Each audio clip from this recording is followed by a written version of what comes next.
1 марта меняется крайний срок оплаты услуг ЖКХ. Теперь вносить плату можно будет до 15 числа каждого месяца вместо 10. Изменится и дата получения платежных документов. Они будут приходить не позднее 5 числа. Ранее потребители получали их 1. Новый единый срок внесения платы наиболее соответствует датам получения зарплаты и пенсии, что должно снизить риск неуплат.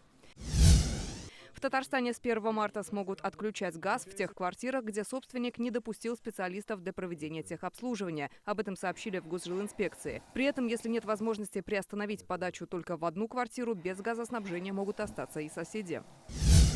С 1 марта авиакомпании обязаны предоставлять места родителям и детям до 12 лет рядом без дополнительной платы. Ранее выбор соседних мест часто продавали как отдельную услугу. Также электронные посадочные талоны теперь официально приравняют к бумажным. Их можно предъявить с экрана мобильного устройства.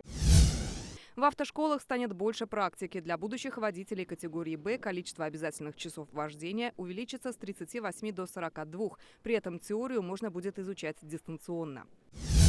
Изменится порядок учета алиментов при оформлении единого пособия на детей. Теперь при отсутствии судебного решения или соглашения о назначении алиментов соцорганы будут учитывать их, исходя из средней месячной зарплаты по региону. Ранее ориентировались на МРОТ.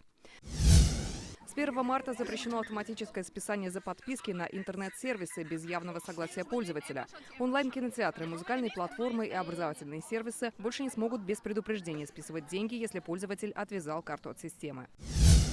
Вступают в силу требования закона о государственном языке. Иностранные слова на вывесках торговых точек и заведений теперь можно использовать лишь как дополнение. Основной текст должен быть написан на русском. Лена Зинатульна, ТНВ, Казань.